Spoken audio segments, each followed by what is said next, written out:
የጌታ ቤተሰቦች በጌታ በኢየሱስ ክርስቶስ ስም ሰላም እላችኋለሁ።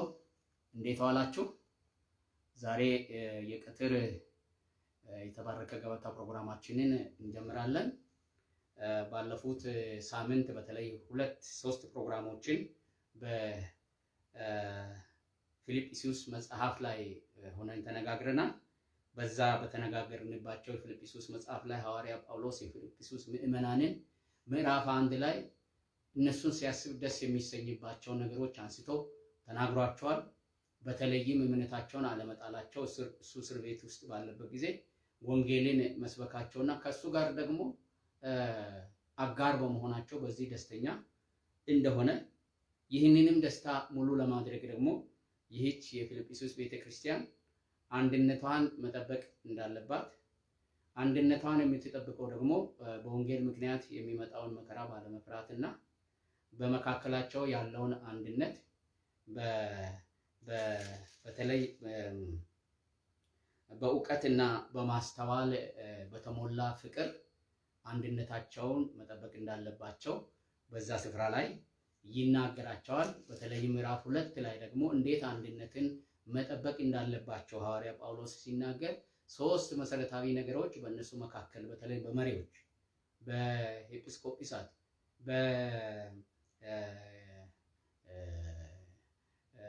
በምዕመኑ ማለት ቅዱሳን እንዲሁም ደግሞ በዲያቆናት መካከል ሊኖር የማይገቡ 3 መሰረታዊ ነገሮችን በምዕራፍ 2 ላይ ይነግራቸዋል። ይሄንንም ስልም ማለት ነው ለወድገኔ ይጠቅማል አድሎ በማድረግ ለወድገኔ ይጠቅማል ብላችሁ አንዳች ነገር አታድርጉ። አገልግሎታችሁ ሁሉንም ያሳተፈ ሁሉንም ማዕከል ያደረገ መሆን መቻል አለበት። በምንም አይነት ሁኔታ ይሄ ወገኔ ነው ለምትሉት ሰው አገልግሎታችሁን አታድሉ። ይሄንን አድሎ አስወግዱ። ይህ በመካከላችሁ ከተወገደ አንድነትን ለመጠበቅ በአንድነት አካሉን ለመጠበቅ እጅግ በጣም ረጂና ተገቢ እንደሆነ ይናገራል። ሁለተኛው መወገድ ያለበት በዚህ ስፍራ ላይ የሚለው የኔ ሐሳብ ብቻ ለአካሉ የሚጠቅም ነው በማለት የሌሎችን ሐሳብ አትግፉ። ይልቁንም ይላል የባልንጀራዬ ሐሳብ ከኔ ይሻላል ብላችሁ ቁጠሩ ብሎ ቁጠሩ የሚለው ቃል በዚህ ስፍራ ላይ ከዚህ በፊትም እንደተናገርኩት ያልሆነውን ሐሳብ እንኳን የባልንጀራዬ ሐሳብ ከኔ ይሻላል ብላችሁ ቁጠሩ ብሎ ሲናገር ነው የምንመለከተው። ሶስተኛው በዛ ስፍራ ላይ ለዚህ ለአንድነት በጣም መሰረታዊ እንቅፋት በቤተ ክርስቲያን ውስጥ የሚሆነው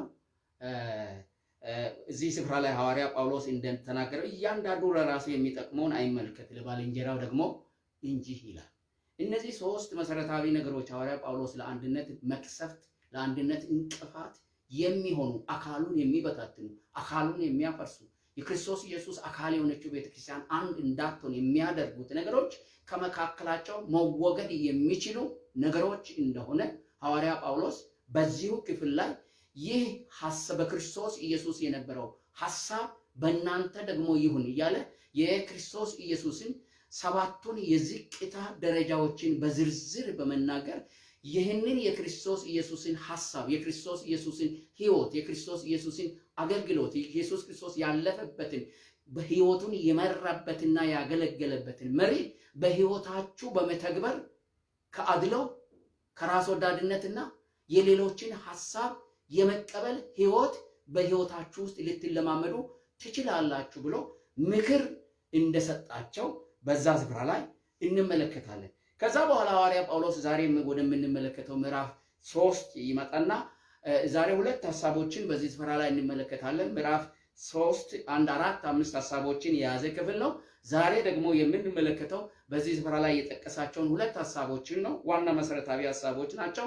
እነዚህ መሰረታዊ ሐሳቦች የምናገኘው ከቁጥር 1 እስከ 11 ድረስ ባለው ክፍል ላይ ስለሆነ ይህንን እኔ አነባለሁ፣ እናንተ ታዳምጡኛላችሁ።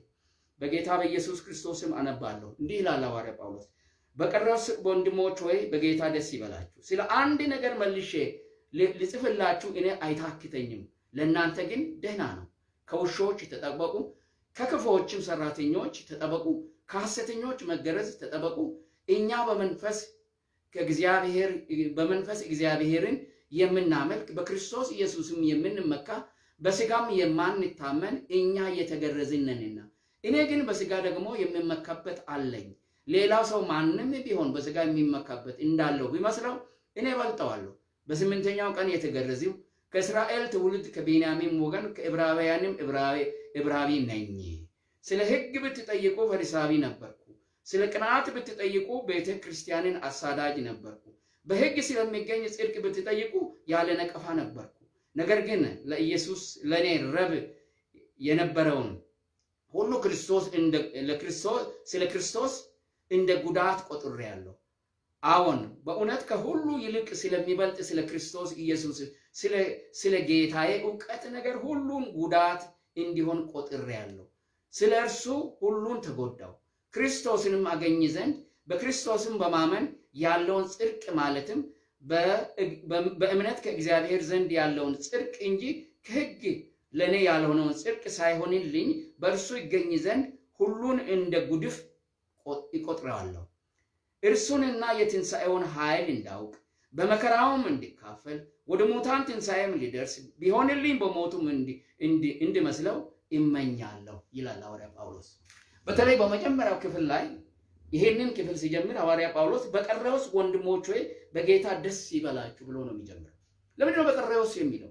ሐዋርያ ጳውሎስ ከዚህ በፊት ይሄንን መልእክት የሚጽፍበትን አውድ ያውቃል። ሐዋርያ ጳውሎስ አውዱ የመከራ አውድ ነው። እሱ ከመሰረታት ቤተክርስቲያን የተለየው በእስራት ነው። በወንጌል ምክንያት ወንጀለኛ ተደርጎ ነው እስር ቤት ውስጥ የገባው። ምንም ሌላ ያደረገው ነገር የለም። ወንጀል የለበትም፣ ተፈትሾ ጠፍቷል። ነገር ግን አሁን ደግሞ ያለበት ሁኔታ ስንመለከት ይግባኝ ብሎ ወደ ሮም በሄደበት ይግባኝ ያለው ጉዳይ ላይ እሱ ተረድቶ ሞት የተፈረደበት ሞትን የሚጠብቅበት አውድ ውስጥ ሆኖ ነው ሐዋርያ ጳውሎስ የሚናገረው። የሚጽፍላቸው የፊልጵስዩስ ቤተክርስቲያን ደግሞ በክርስትና ላይ ተቃውሞ ባላቸው አይሁዶች በተለይ ከፍተኛ ፈተናና ስደት ላይ ያለችበት ጊዜ እንደሆነ እናውቃለን ከዚህ በፊት። ስለዚህ ስደት ሲናገር ሐዋርያ ጳውሎስ ወደ ክርስቶስ ኢየሱስ የተጠራችሁት ከክርስቶስ ኢየሱስ ድነትን እንድታገኙ ብቻ ሳይሆን በመከራውም እንድትካፈሉ እንደሆነ እወቁ ብሎ ነው የመከራቸው። ስለዚህ አውዳቸው በአጠቃላይ ከውጪ ደስ የሚያሰኝ የሚያረካ እፎይ የሚያሰኝ ሁኔታ የለም። ይልቁንም አካባቢያቸው ላይ ያለው ሁኔታ ለቤተ ክርስቲያንም ሆነ ለሐዋርያ ጳውሎስ ደስታን የሚሰጥ ሳይሆን ከነሱ ቁጥጥር ውጪ የሆነ ለክርስትናና ለክርስቶስ ኢየሱስ ስራ ፈጽሞ የማይመች ሁኔታ ውስጥ ነው ያለው። ስለዚህ ይህ ውጫዊ ሁኔታ ደስታን የሚሰጥ አለመሆኑን ሐዋርያ ጳውሎስ ስለተረዳ እናንተ ዋጋ ስለምትከፍሉት ስለ ኢየሱስ ክርስቶስ፣ ዋጋ ስለምትከፍሉት ወንጌል፣ ስለዳናችሁበት እምነት እንዲሁም ደግሞ እኔም ዋጋ እየከፈልኩበት ስላለው ስለ ክርስቶስ ኢየሱስ በውስጣችሁ ስላለው እኛን አካባቢ የኔን አውድና የእናንተን አውድ መቆጣጠርና ከዛ በላይ በሆነው በጌታ በኢየሱስ ክርስቶስ ላይ ደስታችሁ መመስረት አለበት ይላል። ዙሪያችሁ ላይ ያለው አካባቢያችሁ ላይ ያለው ዛሬ የሚያስደስት ነገ ደግሞ የሚያሳዝን፣ ዛሬ የሚያስቅ ነገ የሚያስለቅስ ተለዋዋጭ አካባቢ ነው። ዓለም ይህንን ነው የምትመስለው። ዛሬ ታስፈነድቃለች፣ ነገ ታስለቅሳለች። ዛሬ ደስ ታሰኛለች፣ ነገ ደግሞ ታሳዝናለች። ከዚህ ነገሮቻችሁና ደስታችሁ በዚህ በሚለዋወጥ ሁኔታችሁና አካባቢያችሁ ላይ መመስረት የለበትም። ደስታችሁ መመስረት ያለበት፣ እርካታችሁ መመስረት ያለበት፣ እፎይታችሁ መመስረት ያለበት በጌታ በኢየሱስ ክርስቶስ ላይ ነው። ምክንያቱም እርሱ ከዚህ አስጨናቂ ዓለም አድኖናልና፣ እርሱ በእኛ ውስጥ በመንፈሱ አማካይነት ይኖራልና። ስለዚህ በኢየሱስ ክርስቶስ በኩል ባገኛችሁት ሰላም፣ ባገኛችሁት እርካታ፣ ባገኛችሁት እረፍትና ባገኛችሁት የዘላለም ሕይወት እንዲሁም ደግሞ ስለ ክርስቶስ ኢየሱስ በምትቀበሉት መከራ እጅግ በጣም በክርስቶስ ኢየሱስ ደስተኞች መሆን አለባችሁ ብሎ ይመክራቸዋል። ስለዚህ የትኛውም መከራ፣ የትኛውም ስደት፣ የትኛውም መገፋት እናንተን ከውስጥ የሚያሳዝናችሁ ፈጽሞ ሊሆን አይገባም። ምክንያቱም ይህንን አካባቢን መቆጣጠርና ከአካባቢያችን የበላይ የሆነ እርሱ በእናንተ ውስጥ ስለሚኖር በእርሱ ላይ ደስታችሁን መመስረት አለባችሁ ብሎ ሲመክራቸው ነው የምንመለከተው። ከዚህ ከደስታ ምክር በኋላ እንደውም ምክር በኋላ ሐዋርያ ጳውሎስ ደግሞ አጥብቆ እንዲያውቁ የፈለጉት ሌላ ሐሳብ እንዳለ እንመለከታለን። በቀረስ ወንድሞች ሆይ በጌታ ደስ ይበላችሁ ካላቸው በኋላ ስለ አንድ ነገር መልሼ ልጽፍላችሁ እኔ አይታክተኝም፣ ለእናንተ ግን ደህና ነው ይላል ሐዋርያ ጳውሎስ። ከዚህ በፊት ስለዚህ አሁን ቀጥሎ ስለሚጽፈው ነገር ሐዋርያ ጳውሎስ ጽፎላቸዋል፣ ተናግሯል፣ አስተምሯል፣ ሰብኳል። ዛሬም ደግሞ በእስር ቤት ውስጥ ሆኖ በደብዳቤ ያንኑ ነገር እንደገና ምን ሲያደርጋቸው እንመለከታለን። ሲያሳስባቸው ነው የምንመለከተው። እርሱም የሚያሳስባቸው ሐሳብ ክርስትናን ዋጋ ከፍሎ ዋጋ ተምኖ ማገልገልና መኖርን ነው ሐዋርያ ጳውሎስ ሊጽፍላቸው የፈለገው። ይህንን እንደገና አስቀድሞ የነገራቸው ዋጋ ተከፍሎ የሚኖር ሕይወት ነው ክርስትና። ክርስቶስ እኛን ያዳነን ዋጋ ከፍሎ ነው። እኛም ክርስቶስን የምንከተለው ዋጋ ከፍለን ነው። ዋጋ ተምኖ ክርስትናን የማይከተል ሰው በክርስቶስ ኢየሱስ ሊቆም ሊጸና ስለማይችል ሐዋርያ ጳውሎስ ጌታን ስትከተሉ በመከተላችሁ ምክንያት የምትከፍሉትን ዋጋ ተምናችሁና ቆጥራችሁ ነው መከተል ያለባችሁ ብሎ ሐዋርያ ጳውሎስ በዚህ ስፍራ ላይ ይናገራቸዋል። ይህንን በሚናገርበት ጊዜ ሐዋርያ ጳውሎስ የእሱን ሕይወት ምሳሌ በማድረግ ነው የሚናገረው።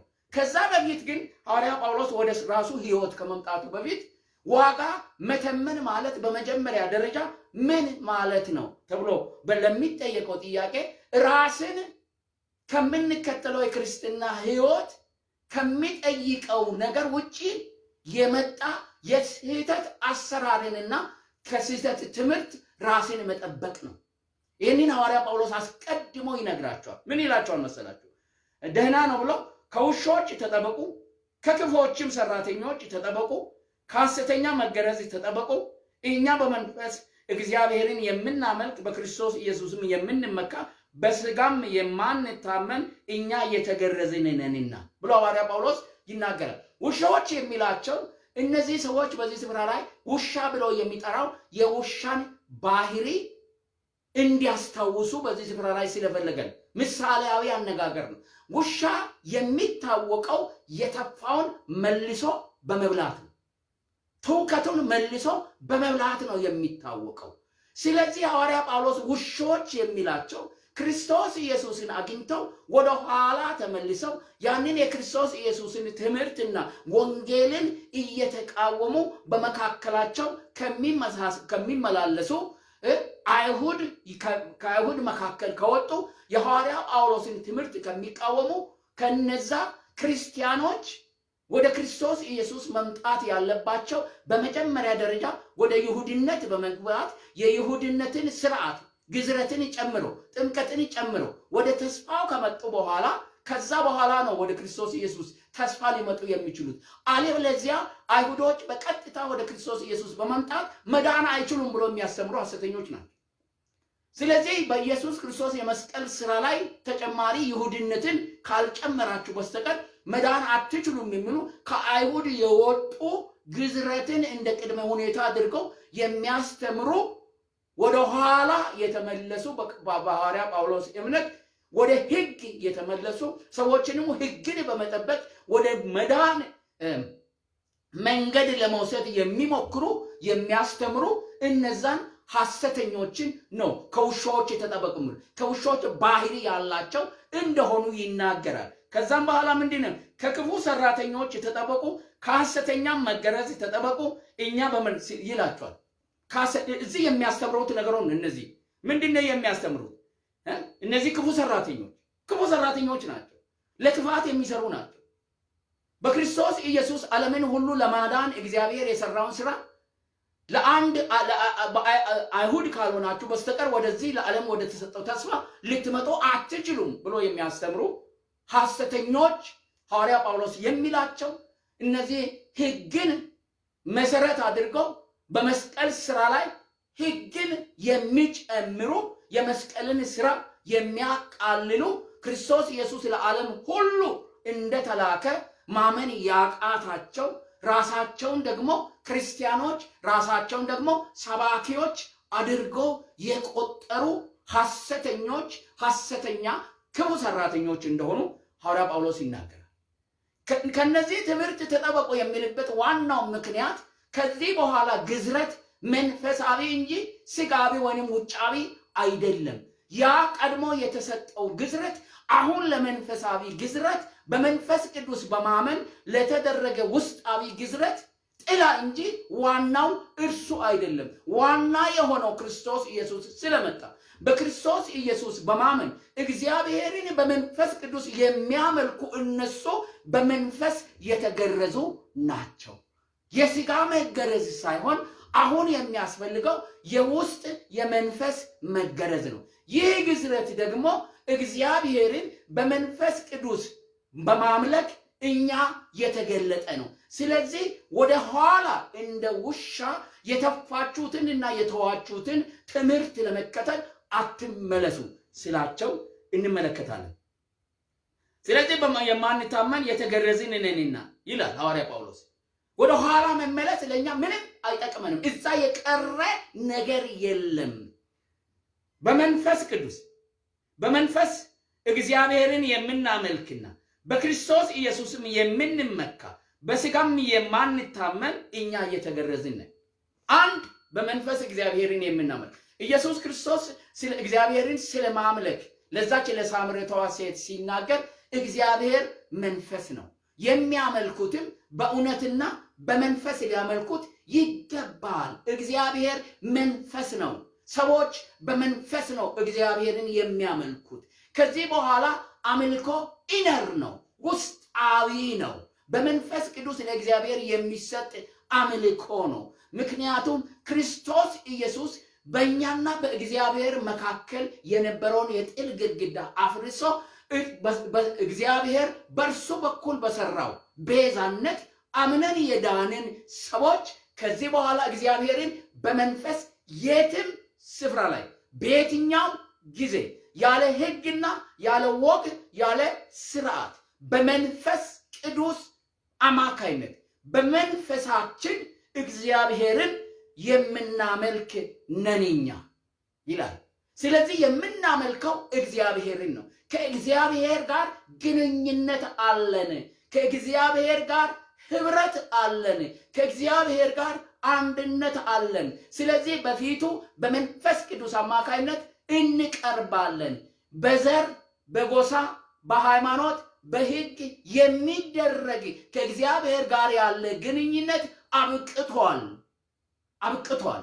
አሁን ሰዎች ሁሉ እግዚአብሔርን አይሁድ ሳይባል አሕዛብ ሳይባል ሁሉም በመንፈስ እግዚአብሔርን የሚያመልኩ ናቸው። እነዚህ እግዚአብሔርን በመንፈስ የሚያመልኩት ደግሞ በስጋዊ ማንነታቸው ወይም በዘራቸው የሚመኩ አይደሉም። በይሁድነታቸው ስለሚመኩ ነው ሰዎች ወደ ይሁድነት መግባት አለበት ብለው የሚናገሩት እነዚህ ሰባኪዎች። ነገር ግን አሁን የኛ ትምክህት የኛ ዘር የእግዚአብሔር ሕዝብ መባላችን የአብርሃም ሰዎች መባላችን ሕግን መቀበላችን ሕግን ቃላትን በመቀበል የነበረንን ከፍታ እየቆጠርን የምንኖር ሳንሆን አሁን በክርስቶስ ኢየሱስ የምንመካ ነን። ሕግ የጠየቀውን ሕግ ዲማንድ ያደረገውን ሁሉ በዋጋ በመክፈል እሱ ልጆቹ ስላደረገን እኛ የምንመካው ከዚህ በኋላ በምንድነው? በክርስቶስ ኢየሱስ ነው የምንመካው። እግዚአብሔርን በመንፈስ የምናመልክ ነን። በክርስቶስ ኢየሱስ ነው ትምክህታችን። ዛሬ ትምክህታችን ምንድን ነው? ትምክህታችን ምንድን ነው? ዛሬ በምንድን ነው የምንመካው? እኛ ኢየሱስ ክርስቶስ በማመን የዳንን ሰዎች ትምክህት ክርስቶስ ኢየሱስ ራሱ ነው። እግዚአብሔርን በመንፈስ የምናመልክ ሰዎች ትምክህታችን ክርስቶስ ነው። ትምክህታ ክርስቶስ ነው። የሚመካ ይላል በብሉይ ኪዳን የሚመካ ጽድቅንና ፍርድን በሚያደርግ በእግዚአብሔር ይመካ ተብሎ ነው የተጻፈው። ትምክህት እግዚአብሔር ነው። ትምክህት ኢየሱስ ክርስቶስ ነው። በእውቀቱ የሚመካ በችሎቱ የሚመካ በዘሩ የሚመካ በሃይማኖቱ የሚመካ በእግዚአብሔር ፊት ፍጹም ስፍራ የለውም። ስለዚህ እግዚአብሔርን በመንፈስ የሚያመልኩት ሰዎች መገለጫቸው ትምክህታቸው ኢየሱስ ክርስቶስ ስለሆነ ነው። ስለዚህ እኛ ለየት የሚያደርገን ወይም የምንታወቅበት በመንፈስ እግዚአብሔርን ማምለካችን በክርስቶስ ኢየሱስ መመካታችንና ሶስተኛ ደረጃ ላይ በዚህ ስፍራ ላይ ምን ይላል? የምንመካ በክርስቶስ የምንመካ በስጋም የማንታመን እኛ የተገረዝን ይላል። በስጋ የሚለው ይሄ በማንነት ማለት ነው፣ በጎሳ ማለት ነው፣ በዘር ማለት ነው። አይሁዶች በይሁድነታቸው ስለሚመኩ ነው ወደ ይሁድነት ግቡ የሚሉት። ስለዚህ ይህንን በስጋ የማንታመን ነን። ምክንያቱም እኛ በመንፈስ እግዚአብሔርን የምናመልክ በኢየሱስ ክርስቶስ የምንመካ በስጋ ደግሞ የማንታመን ነን የማንመካ ነን ብሎ ሐዋርያ ጳውሎስ ይናገራል። ለነዛ ለአስተማሪዎቹ ነው የሚናገረው። ትምክህት የሚባል ነገር የለንም፣ የምንመካው በክርስቶስ ኢየሱስ እንጂ በስጋ የምንታመን አይደለንም ብሎ ሲናገር እንመለከታለን።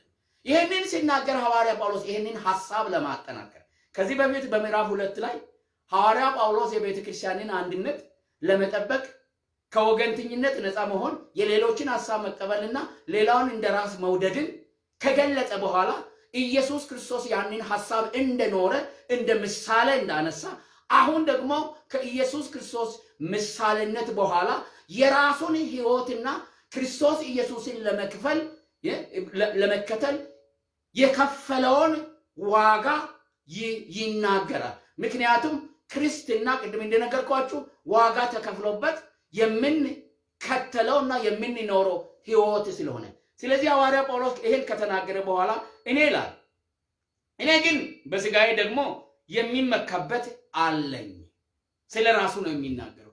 አብዛኞቹ የፊልጵስዩስ ክርስቲያኖች ጌታን የተቀበሉት አይሁዶች ናቸው፣ አሕዛቦች ናቸው አብዛኞቹ በዛ ስፍራ ላይ ያሉት።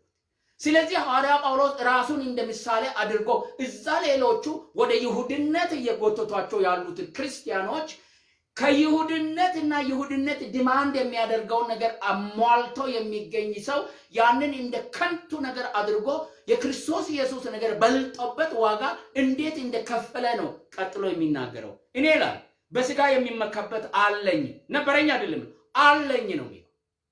እነዚህ የሚቆጥራቸው ነገሮች ሌላ ሰው ማንም ቢሆን በስጋ የሚመካበት እንዳለው ቢመስለው እኔ እበልጠዋለሁ። እኔ ምን አደርጋለሁ? እበልጠዋለሁ። አለኝ የሚመካበት። ሌላ ሰው እንኳን ሊወዳደረኝ እስከማይችልበት ድረስ የሚመካበት ነገር ምን አለኝ? አለኝ። እነዚህንም ሲቆጥር ምንድን ነው የሚለው? በስምንተኛው ቀን የተገረዝኩ። ይሄ ስምንተኛ ቀን መገረዝ ለአብርሃም ልጆች መለያና መገለጫ እንዲሆን እግዚአብሔር የሰጣቸው ነው። ስለዚህ አይሁዶች ሁሉ ጊዜም በስምንተኛው ቀን ግዝረት አላቸው። ይህንን ይናገራል። በስምንተኛው ቀን የተገረዝኩ ኢቭን ሌሎች አሕዛቦች እንኳን ወደ ይሁድነት ሲገቡ ከዚህ በፊት እንደነገርኳችሁ ወደ ይሁድነት ሲገቡ መጠመቅና መገረዝን እንደ ቅድመው ሁኔታ ነው የሚታየው። በመጠመቅና በመገረዝ ወደ ይሁድነት የገባ አስቀድሞ የነበሩ ዘመዶቹ እንኳን ዳግም እንደተወለደ ሌላ ሰው እንደሆነ እንደ ዘመድ አይቆጥራቸው፣ ይቋረጣል። ከዛ ይሄ አስቀድሞ እግዚአብሔር ክርስቶስ ኢየሱስን ለማምጣት ከአይሁዶች ለማምጣት ስለወሰነ አይሁዶች ራሳቸውን ከሌሎች አሕዛቦች ጠብቀው ተለይተው ለዛ አገልግሎት በቅተው እንዲኖሩ ከተሰጣቸው ነገሮች ውስጥ አንዱ ለአብርሃም የተገባው የግዝረት ነው። ይህንን በዛ ስፍራ ላይ እንመለከታለን። ስለዚህ ሐዋርያ ጳውሎስ ራሱን ሌሎች ዛሬም የሚመኩበትን ነገር ነው። ሐዋርያ ጳውሎስ በስምንተኛው ቀን የተገረዝኩ ይላል።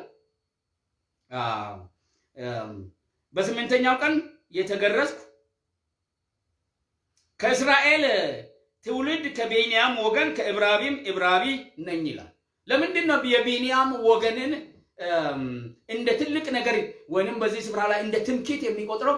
እስራኤላውያን ከተከፈሉ በኋላ የይሁዳና የቢንያም ወገኖች ናቸው ይሁድነት የቀሩት። ሌሎቹ አስሮቹ ከአሕዛብ ጋር ተጋብተው ተዋልደው ሰማርያውያን እየተባሉ የሚጠሩት ከነዛ ከ10 ነገዶች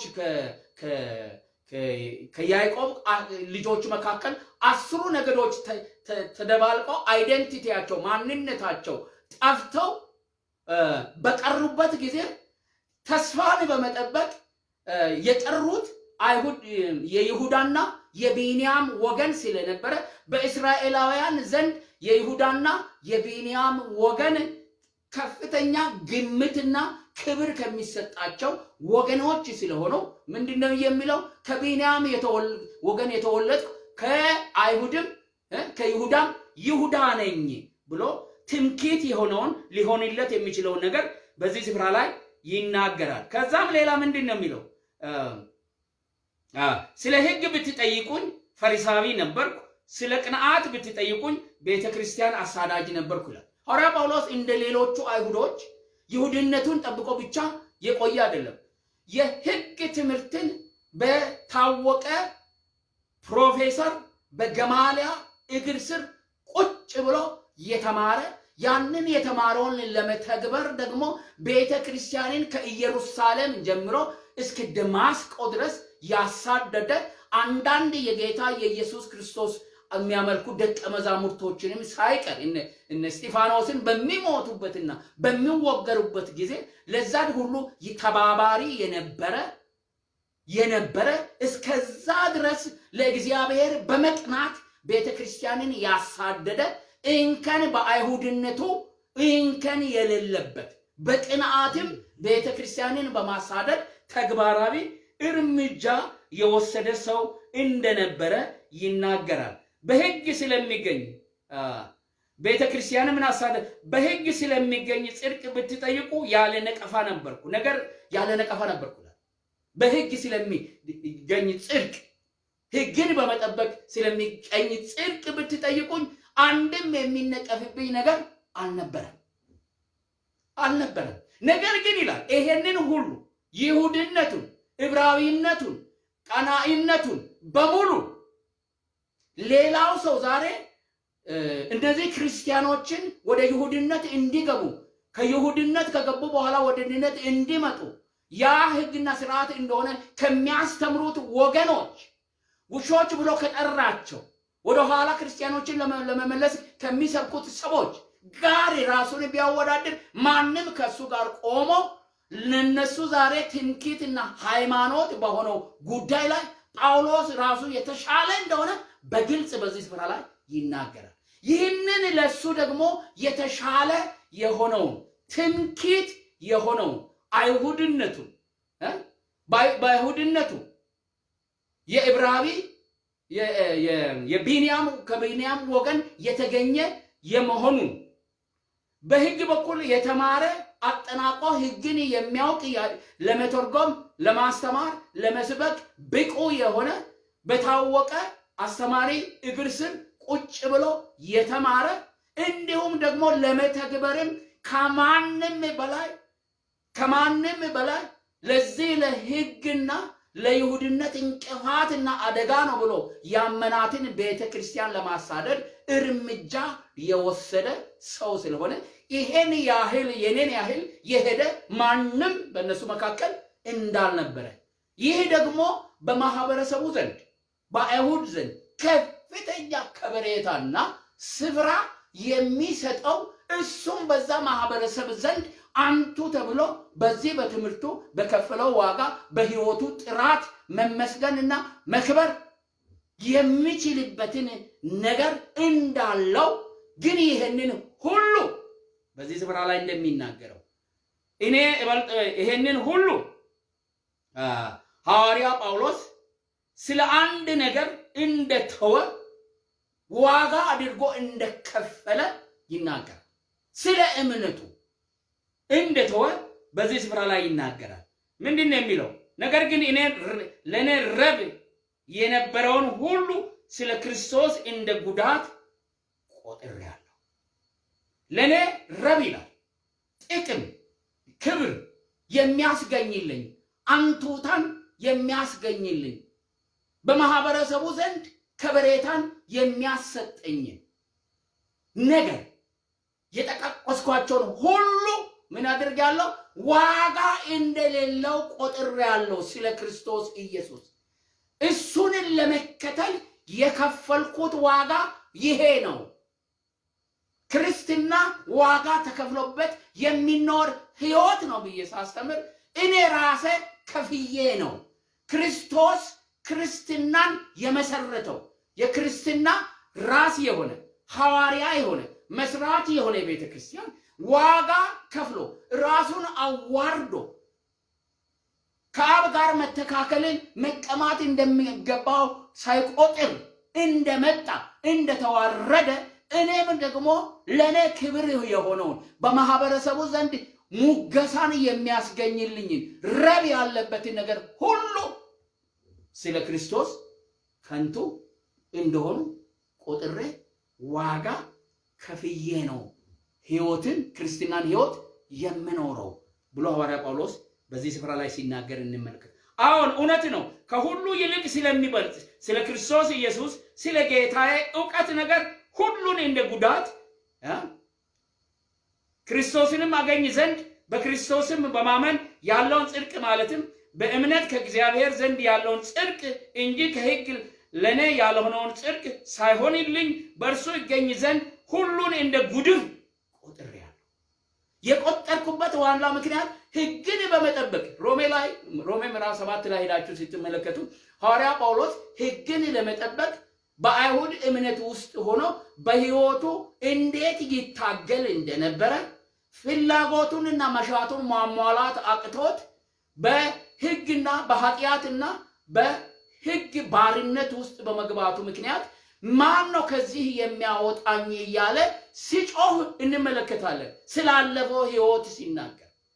ስለዚህ ያንን ሕይወት የለወጠው ደግሞ በጽድቅ ከሚገኝ በሕግን በመጠበቅ ሊገኝ የማይችል ጽድቅ ጋጆቹን በመዘርጋት ሲያመጥ የነበረውን ሕይወት በመተው በእምነት ክርስቶስ ኢየሱስን በማመን ከእግዚአብሔር በእምነት የሚገኘውን ጽድቅ ለማግኘት ያንን የነበረውን ክብር ሁሉ እንደተወ እንመለከታለን። ይሄንን እንደ ጉድፍ እንደ ከንቱ እንደ ባዶ ነገር ቆጥረዋል። ብዙ ሰዎች ስለ ክርስቶስ ኢየሱስ ተነግሯቸው ወደ እግዚአብሔር መንግስት ለመምጣት የሚቸገሩበት ወይ ቤተሰብ ወይ ዘመድ ወይ የዘርማን ዘመድ ሃይማኖት ቤተሰቦች ዘሮቼ ዘመዶቼ ይዘው የመጡትን እምነት እንዴት ትቼ ነው ወደዚህ ወደ ክርስቶስ ኢየሱስ የምመጣው? ስልጣኔ፣ ክብሬ፣ ዝናዬ፣ ባገኘሁበት ቦታ ላይ ያለው ደስታና ተድላ፣ ዕውቀቴ፣ እነዚህ የሚቆጠሩ ነገሮች ብዙዎችን የክርስቶስ ኢየሱስን አዳኝነትና እውነት እየተረዱ እንኳን ወደ ክርስቶስ ኢየሱስ ለመምጣት ችግር የሆኑባቸው ነገሮች እንደሆነ እንመለከታለን። በሌላ ስፍራ ላይ ወይም በሕይወታችን በምንመሰክርበት ጊዜ ሐዋርያ ጳውሎስ ግን እነዚህ የሚቆጥሯቸው ያሸነፏቸው ነገሮች ሁሉ ወደዚህ ወደ ሐዋርያ ጳውሎስ ሕይወትና የተዋቸው ነገሮች ጋር አምጥተን ሲናመዛዝን የሐዋርያ ጳውሎስ እጅግ በጣም ለመተው እጅግ በጣም አስቸጋሪ የሆነ ነገር እንደሆነ እንመለከታለን። ግን የገባው እውነት ስለ ክርስቶስ በክርስቶስ ኢየሱስ ስለሚገኘው ጽድቅ ስለሚገኘው ሰላም እሱን ስለመምሰል የገባው እውነት አሸንፎት እነዚህ ነገሮች ሁሉ እንደ ከንቱ አድርጎ ቆጥሮ ወደ ክርስቶስ ኢየሱስ እንደመጣ ዋጋ እንደከፈለ እነዚህ ነገሮች ሁሉ በመክፈል ክርስቲያናን እንደሚኖር እንደሚያገለግል በዚህ ስፍራ ላይ ሐዋርያ ጳውሎስ ይናገራል። ምን ይላል? በእርሱም ይገኝ ዘንድ ሁሉን እንደ ጉድፍ ቆጥሬአለሁ፣ እርሱንና የትንሣኤውን ኃይል እንዳውቅ በመከራውም እንዲካፈል ወደ ሙታንም ትንሣኤ ሊደርስ ቢሆንልኝ በሞቱም እንዲመስለው እመኛለሁ። በጣም የሚገርም ነገር ነው ሐዋርያ ጳውሎስ በዚህ ስፍራ ላይ የሚናገረው። ስለ ክርስቶስ ኢየሱስ ባገኘው ዕውቀት ምክንያት ያንን ሁሉ ከንቱ አድርጎ ትቶ መከተሉ ብቻ ሳይሆን የተከተለውን ክርስቶስ ኢየሱስን በሁሉ ነገሩ መምሰል ይፈልጋል። ምኞቱና ናፍቆቱ ክርስቶስን በሁሉ ነገሩ መምሰል ነው። በዚህ ስፍራ እንደምንመለከተው ምን ይላል? እርሱንና የትንሣኤውን ኃይል እንዳውቅ ነው የሚለው። የትንሣኤው ኃይል የሚለው ምንድነው? ክርስቶስ ኢየሱስ ከሙታን በመነሳት ሞትን ድል ያደረገበት ያችን የእግዚአብሔርን ኃይል ማወቅ ነው። የትንሣኤው ኃይል ይላል ኢየሱስ ክርስቶስ ከሙታን እንደተነሳ ድል እንዳደረገ እንዳሸነፈ ለኛ ስል ያንን እንዳደረገ ሐዋርያ ጳውሎስ ሞትን ድል አድርጎ በመነሳት የክርስቶስ ኢየሱስን መምሰልን ነው የሚናፍቀው። ክርስቶስን የመፈለጉ ክርስቶስን የመምሰል ናፍቆቱ ኢየሱስ ክርስቶስ ያለፈባቸውን ዝቅታዎች የከፈላቸውን ዋጋዎች ሁሉ እግሩን ዱካን በመከተል ክርስቶስን የመምሰል ፍላጎት ነው ያለው ሐዋርያ ጳውሎስ ክርስቶስ ኢየሱስን በማግኘቱ ምክንያት በዓለም ላይ የሚመኘው እንዲሆንለት የሚፈልገው አንዳች ነገር የለም። ጌታን በማግኘቱ ምክንያት ሐዋርያ ጳውሎስ የሚናፍቀው ክርስቶስን ይበልጥ በእያንዳንዱ ክርስቶስ ባለፈበት መንገድ በማለፍ ክርስቶስ የተለማመዳቸውን መከራን የተለማመደውን ሞት የተለማመደውን ድል የተለማመደውን ክብር መለማመድ ይፈልጋል፣ ማየት ይፈልጋል። ስለዚህ ናፍቆቴ ነው ይላል። አሁን ወደፊት የሚናፍቀው ነገር የተወውን ነገር ይናገራል። የተወበት ምክንያት ደግሞ ክርስቶስ ኢየሱስን በማወቅ ስለሚገኘው ጽድቅ እንደሆነ ይናገራል። ያንን ጽድቅ አግኝቷል። ከዛም በኋላ ሐዋርያ ጳውሎስ በዛ አልረካም፣ አልበቃውም። ክርስቶስን የመምሰል ፍላጎቱና መሻቱ ደግሞ በእያንዳንዱ ክርስቶስ ባለፈበት መንገድ በማለፍ ያንን ክርስቶስ የተለማመደውን የእግዚአብሔርን ኃይል ትንሣኤውን ያንን ኃይል መለማመድ ነው። ያንን በመለማመድ ክርስቶስ ኢየሱስን እንዲያውቅ ነው። ክርስቶስ ኢየሱስን ስለ ክርስቶስ ኢየሱስ በተጻፈው ነገር ማወቅ አይደለም ሐዋርያ ጳውሎስ ቢል እያንዳንዷን ክርስቶስ ያለፈባትን መንገድ በማለፍ በመለማመድ ነው። በዚህ ስፍራ ላይ ሐዋርያ ጳውሎስ ምኞቱንና መሻቱን የሚናገረው ምንድነው የሚለው? በዚህ ስፍራ ላይ በመከራውም እንዲካፈል ይላል ሐዋርያ ጳውሎስ። ልክ ከዚህ በፊት ክርስቲያኖችን እንዳላቸው ምንድነው ያላቸው? ድነትን ከክርስቶስ ኢየሱስ እንድትቀበሉ ብቻ ሳይሆን መከራውንም እንድትካፈሉ ነው የተጠራችሁት። ስለዚህ በመከራችሁ ውስጥ ስትካፈሉ እጅግ በጣም ደስ ይበላችሁ። ለመከራ ለሚያሳያችሁ የጥፋት ለእናንተ የድነት ምልክት ነው። ስለዚህ በክርስቶስ ምክንያት ስለምትቀበሉት መከራ አትዘኑ። እኔ እንደውም አሁን ምን ይላል በዚህ ስፍራ ላይ? በመከራው መካፈል ይፈልጋሉ። በመገረፉ መካፈል ይፈልጋል። በመሰቀሉ መካፈል ይፈልጋል። የሚገርም ነው የሐዋርያ ጳውሎስ ምኞ። በመገረፍ መካፈል፣ በመዋረድ መካፈል፣ ዋጋ በመክፈል መካፈል፣ በመከራው በመካፈል ደግሞ ምንን ይመኛል? በመከራውም እንዲካፈል ወደ ሙታን ትንሣኤም ሊደርስ ይላል። አያችሁ፣ ክርስቶስ ኢየሱስ ሞትን ድል አድርጎ እንደተነሳ እኛ ደግሞ እንነሳለን። ስለዚህ ወደዛ ሙታን ትንሣኤ በመነሳት በመድረስ ያንን ትንሣኤ በመለማመድ ክርስቶስን መምሰልን ነው የሚናፍቀው። ይሄንን ብቻ አይደለም የሚናፍቀው። በዚህ ስፍራ ላይ ቢሆንልኝ በሞቱም እንዲመስለው እመኛለሁ ይላል። ክርስቶስ ኢየሱስ የሞተውን አሟሟት በመስቀል ላይ ተሰቅሎ በወንጌል ምክንያት ዋጋ በመክፈልና በመሞት ክርስቶስን ለመምሰል ነው የሚናፍቀው፣ የሚጸልየው፣ የሚመኘው። እሱ ያለፈባቸውን መንገዶች በማለፍ ክርስቶስን ማወቅ ይፈልጋል፣ ይጓጓል። ይህንን ይጽፍላቸዋል። የኔ ምኞትና መሻት ይሄ ነው ብሎ ይነግራቸዋል። ስለዚህ እናንተም በዚህ ምኞትና መሻት ውስጥ ተካፋይ ሁኑ ብሎ ይናገራል። ተካፋይ ሁኑ፣ በመከራው መካፈል፣ በሞቱ እንኳን እንዲመስለው ናፍቃለሁ ይላል። ዛሬ ክርስቶስን በማግኘታችን ምክንያት ክርስቶስን ከማወቅ አንጻር ምንድነው የምንናፍቀው? መሻትና ፍላጎታችን ምንድነው? በክርስቶስ ኢየሱስ ውስጥ ሆነን በክርስቶስ ኢየሱስ የተገኘን ሰዎች ዕለት በዕለት በህይወታችን ሁሉ በመከራው ለመካፈል፣ በስደቱ ለመካፈል፣ በግርፋቱ ለመካፈል፣ በውርደቱ ለመካፈል፣ ቀጥሎም ደግሞ በክብሩ ለመካፈል ነው ወይ ዝግጅታችን? ጠማማ ወንጌል እየተሰበከ ጠማማ ሰዎች ከዚህ እውነት እንዲርቁ ሚታታዊና ድግምት ወንጌል ተብሎ እየተሰበከ ክርስቶስን በማግኘታችን ምክንያት ክርስቶስን እየመሰልን እየወረድን ዝቅ እያልን በሞቱ በመምሰል ነገ ደግሞ እሱ ሲመጣ በክብሩ በትንሣኤው ለመምሰል ራሳችንን እንድናዘጋጅና ራሳችንን ይህንን ፈለግ ተከትለን እንዳንሄድ ግራ የሚያጋባ ከክርስቶስ ኢየሱስ ወንጌል ውጪ የሆነ ሐዋርያ ጳውሎስ ከጻፈው ወንጌል ውጪ የሆነ አባቶች ከሰበኩት ወንጌል ውጪ የሆነ ዘመናዊ ወንጌል አይደለም። ዘመናዊ ሳይኪክ ምታታዊና ምታታዊ ህይወትን የዚህ ዓለም ኑሮ ማሳኪያ አድርጎ የሚሰብኩ ሐሰተኞች። ክርስትና የዚህ ዓለም ኑሮ ማሳኪያ መንገድ አይደለም። ክርስትና የዚህ ዓለም ኑሮና ህይወት ትተን ኢየሱስ ክርስቶስን ለመምሰል በሁሉ ነገር ለመምሰል ጥረት የምናደርግበት ዋጋ ከፍለን የምንኖረው ህይወት ነው። ከዛ ውጪ የሆነ ነገር ድግምት ነው። ከዛ ውጪ የሆነ ነገር ምታት ነው። ከዛ ውጪ የሆነ ነገር ሳይኮሎጂ አይምታታባችሁ። ይሄው የእግዚአብሔር ባሪያ የተማረ የተጠራ ክርስቶስ ኢየሱስ የተገለጠለት በዛ ምክንያት ዋጋ የከፈለ ዘሩን የሚያስገኝለትን ክብር የተወ ዝናውን የተወ ታሪኩን ሁሉ የተወ በማህበረሰቡ ዘንድ የነበረውን ከበሬታ ትቶ የተዋረደ የተገረፈ ታስሮ እንኳን ሞት ከፊት ለፊት እየጠበቀው በሞቱ እንዲመስለው ይፈልጋለሁ ይላል ሐዋርያ ጳውሎስ። ማን ነው በዚህ ምድር ላይ ክርስቶስ ኢየሱስን በሞቱ ለመምሰል በዚህ ዘመን የሚፈልግ?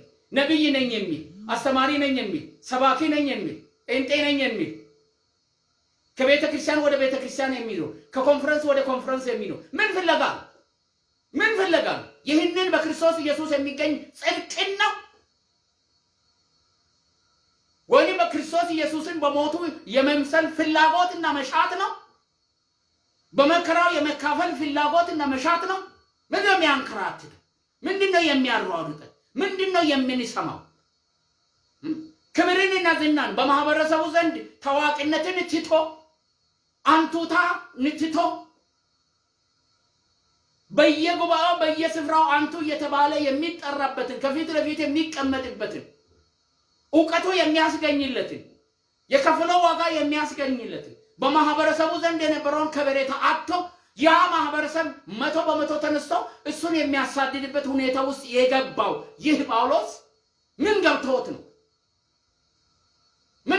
ሐዋርያ ጳውሎስ እኮ በዛን ዘመን የነበረ እሙር ነው። ማህበረሰቡ የሚፈልገው ሰው ነው። ዛሬ ለመታወቅ እንጂ ለመዋረድ የተዘጋጀ ማን ነው? ክርስቶስን በሞቱና በመከራው እንዲመስለው እፈልጋለሁ እናፍቃለሁ ጉዞና መንገድ ይሄ ነው የሚል ማን ነው?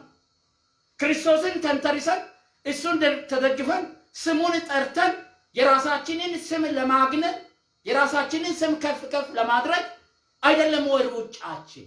አይደለም ወይ መሻታችን? አይደለም ወይ ፍላጎታችን?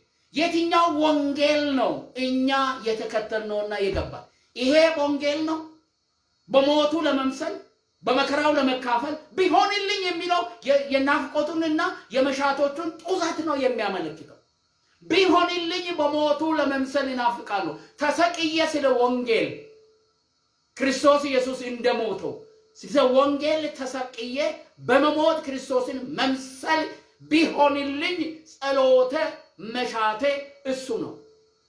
ምክንያቱም ክርስቶስ ኢየሱስ ሞትን ድል አድርጎ የተነሳው ከሞተና ዋጋ ከከፈለ በኋላ ስለሆነ በትንሣኤውም እሱን መምሰል የሚችለው በዚህ መንገድ ክርስቶስ ኢየሱስን ስመስል ነው ብሎ እዚህ ይነግራቸዋል። ቢሆንልኝ በሞቱም እንዲመስለው እመኛለሁ። ስለዚህ ይህንን ዋጋ በመክፈል የሚኖር ህይወትና ክርስትናን እባካችሁ አታቃሉት። የዚህ ዓለም ኑሮ ማሳኪያ ድግምትና ምታት የሚሰራበት ቤት አይደለም ክርስትና ሰው ክርስቶስን በኑሮው በትምህርቱ በህይወቱ በልምምዱ እርሱን በመምሰል የሚኖርበት ህይወት ነው ሐዋርያ ጳውሎስ እንደተመኘው። ስለዚህ የገባው ሰው በመንፈሳዊ ህይወት የሚያድግ ሰው ይህንን የክርስቶስ ኢየሱስን የቁልቁለትና የዝቅታ ጉዞን በመጓዝ በሞቱ እስከ መምሰል የናፈቀው የሐዋርያ ጳውሎስ ናፍቆት እንኳን በህይወታችን ባይኖር ክርስቶስን ለመምሰል ጥረት ማድረግ ያለብን ክርስትናን ዋጋ ከፍለን መኖር የግድ የሆነበት ጊዜ ይሄ ነው ወንጌል። ይሄ ነው ወንጌል። ሐዋርያ ጳውሎስ እኮ በዛን ዘመን የሱ ዘመዶችና ቤተሰቦች በሮማውያን በቅኝ ግዛት ውስጥ የነበሩበት ጊዜ ነው። ቀኝ ገዢዎች ሮማውያን የሚገዙበት ዘመን ነው። የእግዚአብሔር ሕዝብ የተባለው ቀኝ ገዢን በቅኝ ተገዝቶ የነበረበት ጊዜ። ሐዋርያ ጳውሎስ እነሱን ከዚህ ከቅኝ ግዛት ለማውጣት ጥረት ያደርግ አንመለከት። ስለነሱ ከቅኝ ግዛት እንዲወጡ ሳይሆን ከኃጢአት ቅኝ ግዛት እንዲወጡ ነው የሐዋርያ ጳውሎስ ለቅሶና ጩኸት። ለቅሶና ጩኸት፣ ጩኸትና ለቅሶ እሱ ነው። እሱ ትልቁ ነገር ክርስቶስ ኢየሱስ በሰዎች ሕይወት ውስጥ በየትኛውም አይነት ሁኔታ ውስጥ ባሉ ሰዎች መካከል ክርስቶስ ኢየሱስ እንዲነግስ ነው። ያንን ነው ሐዋርያ ጳውሎስ ያደርግና ይሰብክ ነበር። በሞቱ እንዲመስለው እመኛለሁ አለ። ምን ከፍለህ ነው ወንድሜ ክርስትናን እየተከተልክ ያለው? ቁጥር ውስጥ ሐዋርያ ጳውሎስ እንደቆጠረ እያንዳንዳችን ስለ ክርስቶስ የከፈልነው ዋጋ ምን ይሁን? እያንዳንዱ ቀን ክርስትና ዋጋ እየተከፈለበት እንዲኖር ዲማንድ ያደርጋል። የትኛውም ቦታ የትኛውም ስፍራ ላይ ዲማንድ ያደርጋል። ያንን ፍላጎትን ያንን ክርስትና የሚፈልገውን ነገር በመስሪያ ቤታችን በምንሰራበት ስፍራ ላይ በምናገለግልበት ቤተክርስቲያን በምንኖረው ማህበረሰብ መካከል እየከፈልን ነው ወይ የምንኖረው? እየከፈልነው ነው ወይ የምንኖረው? ክርስትና ዋጋ ተከፍሎበት የሚኖር ሕይወት ነው። ክርስትናን የመሰረተው ክርስቶስ ሕይወቱን የከፈለበት ሕይወት ነው፣ እምነት ነው። ስለዚህ እውነተኛ ክርስቲያኖች እንደ ሐዋርያ ጳውሎስ በእጃቸው ላይ ለነሱ ረቢ የሆነውን ነገር ጠቃሚ የሆነውን ነገር ክብርን የሚያመጣ አንቱታን የሚያመጣ ስምን የሚያመጣ ሁሉን እርግፍ አድርገው ትተው የሱን መከራ የሱን ሞት በመካፈል ነገ ክርስቶስ ኢየሱስ ሲከብር አብሮ በትንሣኤው ለማመን የሚመኙትና የሚፈልጉት ሕይወት ስለሆነ ዛሬ ቁጭ ብለን እኔና እናንተ ምን ከፍለን ነው ክርስትናን እየተከተልን ያለን? ክርስትና ዋጋ ተከፍሎበት የሚኖር ሕይወት ነው። እግዚአብሔር ይህን ሕይወት ከፍለን እንድንኖር ይርዳል። ግርዶሹን ከዓይናችን ላይ ያንሳ። ዛሬም ውሾች፣ ዛሬም ሐሰተኛ ሰራተኞች፣ ዛሬም የተሳሳተ ትምህርት የሚያስተምሩ ሐሰተኞች ከነሱ ራሳችሁን ጠብቁ። ከእውነት የሚያስጥሉ ትምህርታቸውና አስተምሯቸው ጣፋጭ የሆነ ስሜትና ፍላጎትን የሚከረክሩ ውሾች፣ ወደ ትፋት የሚመልሱ ክርስቶስ ኢየሱስን ስንቀበል ዓለምንና ሰይጣንን ክደን ነው የተቀበልነው። ያንን ደግሞ ወደ ዓለም ምኞትና ፍቃድ ወደ ስጋ ምኞትና ፍቃድ ወደ ስጋ ምኞትና ፍቃድ የሚመልስ አስተምህሮ የዚህ ዓለም ኑሮ ማሳኪያ አንዱ ስልት ተደርጎ በጨለመባቸው ሰዎች የሚሰጥ ትምህርት ይዟቸው ወደ ጨለማ እንዳገቡ ይሄንን የሐዋርያ ጳውሎስ ሕይወትና ትምህርትን በመከተል ኢየሱስ ክርስቶስን በመከራ በግርባቱ ዋጋ በመክፈሉ በመምሰል ለመኖር እግዚአብሔር ይርዳል።